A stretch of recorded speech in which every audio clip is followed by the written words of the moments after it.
कल उन लोगों की बैठक है। आज टिकरी बॉर्डर पर महापंचायत भी हुई है किसानों की। 29 तारीख को जो लोकसभा और राज्यसभा की जो मतलब संसद की जो शीतकालीन सत्र शुरू हो रहा है, उस सत्र में किसानों के मुद्दे पे भी चर्चा होना है और इस तीनों कानूनों को वापस लेना है। ये तमाम बातें रिकैप करने के हिसाब से बता रहा हूं, बोल रहा हूं यहाँ पे। लेकिन बात यहाँ महत्वपूर्ण ये है कि किसान अड़े हुए हैं, कह रहे हैं हम वापस नहीं जाएंगे। एमएसपी की गारंटी दीजिए, उस पर बिल लेकर आइए और बिजली जो कानून है बिजली को लेकर के उसको भी लाइए। ये दो महत्वपूर्ण अभी बात बाकी है भी, और उसके अलावा शहीदों, परिजनों और तमाम बातें जो हमारे साथी बता रहे थे, दीपक पांडे जी।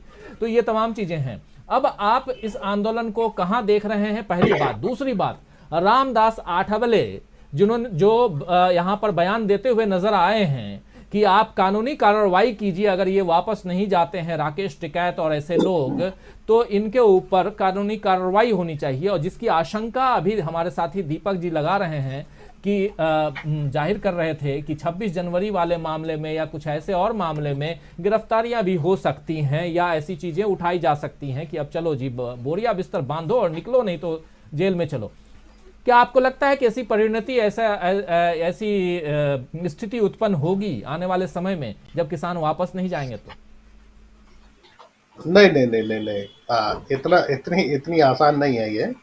किसान वापस चले जाएंगे तो जरूर हो सकता है।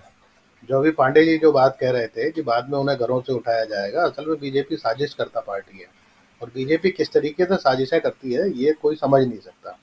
तो अगर चले गए तब जरूर उठाया जाएगा। अगर एकजुट रहे, लड़ते रहे तो कुछ नहीं होगा, तो केस भी वापस हो जाएंगे। एक चीज, क्योंकि उत्तर प्रदेश, उत्तराखंड और पंजाब का चुनाव है ना, और जो इनके लिए जीतना बहुत, पंजाब तो नहीं लेकिन उत्तराखंड और उत्तर प्रदेश जीतना इन लोगों के लिए बहुत ज्यादा जरूरी है। दूसरी बात, आप जो रामदास अठवाले की कर रहे हैं, मुझे लगता है अठवाले जैसे लोगों को अगर मीडिया कवरेज देना बंद कर दे तो ये अपने घरों में घुस जाएंगे, है ना। मैं इस बात को लेकर बड़ा सख्त नाराज रहता हूँ कि बजरंग दल के 2 लड़के जाते हैं कहीं प्रदर्शन करने और उनको दिन भर उनको चलाया जाता है, उसके ऊपर डिस्कशन किया जाता है। कौन है बजरंग दल? आप गुंडागर्दी को क्यों प्रमोट कर रहे हैं? आप ऐसे ऐसे लोगों को, अठवाले जैसे लोग, उनका क्या स्टेक है पॉलिटिक्स में, है ना। जो जो अम्बेडकर की पार्टी को लेकर कुछ इस आदमी ने हथिया लिया और वो उन लोगों के साथ बैठा है जो दिन भर जो मनुस्मृति लागू करने की बात करते हैं, है ना। तो रामदास अठवाले का तो वैसे ही कोई स्टेक है ही नहीं उस आदमी का। तो मुझे नहीं लगता कि उस वो आदमी इतना सीरियस है कि उसके ऊपर हम लोग बात करें।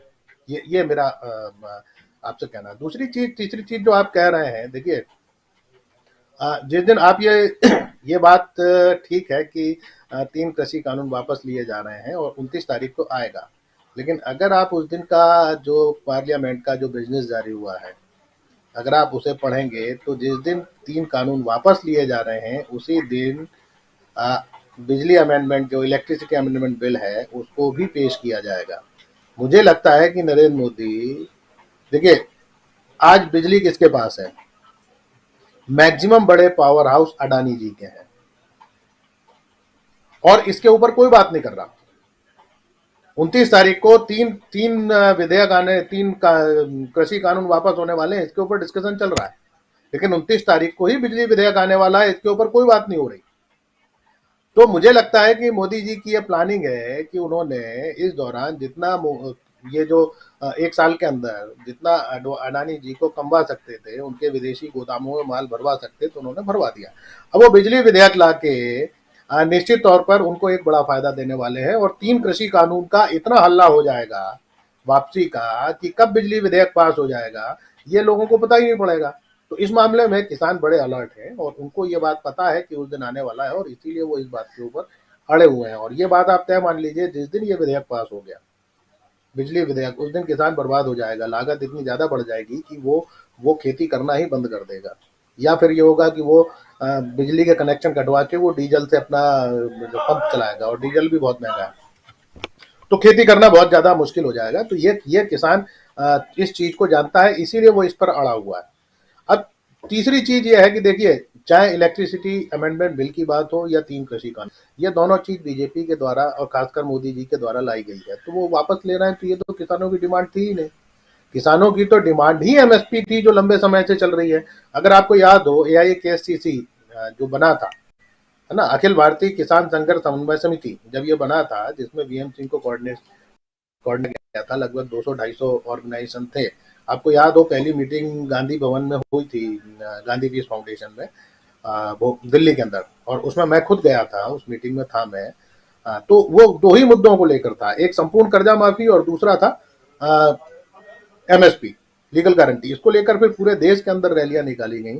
तो आज बहुत सारे जो बीजेपी के लोग ये कह रहे हैं कि एमएसपी तो डिमांड ही नहीं थी, 3 कानून, तो ऐसा नहीं है। एमएसपी शुरू से डिमांड थी, और एमएसपी अभी से नहीं, मोदी जी जब मुख्यमंत्री थे तब भी डिमांड थी, और मोदी जी ने खुद लिख के दिया था कि एमएसपी को लीगल गारंटी बनाया जाना चाहिए। ये उनके हस्ताक्षर थे, उनकी चिट्ठी है जो मनमोहन सिंह जी को दी गई थी। तो मुझे लग रहा है कि ये जो जो उनकी जो किसानों की असली डिमांड है एमएसपी, वो लेकर रहेंगे और ये देंगे। किसान को ये बात समझ में आ गया है कि योगी आदित्यनाथ की, आप अगर उनको अगर पकड़े रहेंगे उनकी धोती को, है ना, तो वो अपनी धोती बचाए रखने के लिए आरएसएस और मोदी जी से कुछ भी करवा सकते हैं। तो ये मुझे लग रहा है कि ये आंदोलन अभी इतनी जल्दी खत्म नहीं होगा। दूसरी चीज ये है कि जिस दिन ये कानून वापस हुए थे, उस दिन जो अपना डिस्कशन हुआ था, मैंने आपसे उसी दिन ये कहा था कि इसमें मोदी जी फंस गए हैं, है ना। अगर वो पहले अगर केवल एमएसपी पे बात कर लेते तो शायद उन्हें कुछ राजनीतिक रूप से फायदा मिल भी जाता, लेकिन अब वो फंस गए। अब एमएसपी भी वापस लेंगे, और वापस लेने के बाद ये मैसेज जाएगा कि इस सरकार को प्रेशर डाल के आप चुका सकते हैं, जो बात मैं उस दिन भी आपसे कह रहा था। और इसके बाद अब जो दूसरे जो ऑर्गेनाइजेशन है, जैसे उस दिन इन्होंने लेबर लॉ को भी के इम्प्लीमेंटेशन को भी टाल दिया, है ना, जो इसको इम्प्लीमेंट होना था उसको अनिश्चित काल के लिए उन्होंने टाल दिया।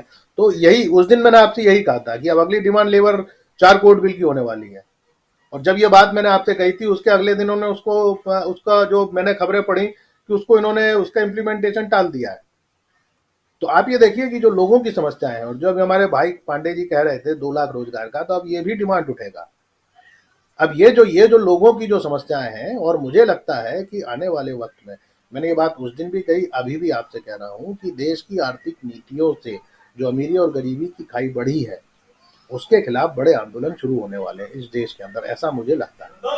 जी राजीव जी, बहुत सारी बातें, और खासकर कि आने वाले समय में और आंदोलन खड़े होंगे, लेकिन अभी कृषि आंदोलन जो है वो कहां तक किस दिशा में जाएगा, ये बड़ा सवाल है। इसी पर चर्चा आज हम कर रहे हैं, 1 साल किसानों के आंदोलन के, और इस 1 साल में क्या कुछ देखा है कृषि आंदोलन ने, किसानों ने क्या कुछ किया है, झेला है, सहा है, ये सब पर चर्चा हम लोग करते आए हैं, देखते आए हैं, उनकी जुबानी, उनकी कहानी आप तक पहुंचाते आए हैं। और हमारे साथी दीपक पांडे जी कई अलग अलग बॉर्डर से हमारे साथ लाइव जुड़ते भी रहे, और इनके अलावा कई सारे किसान साथी जुड़ते रहे।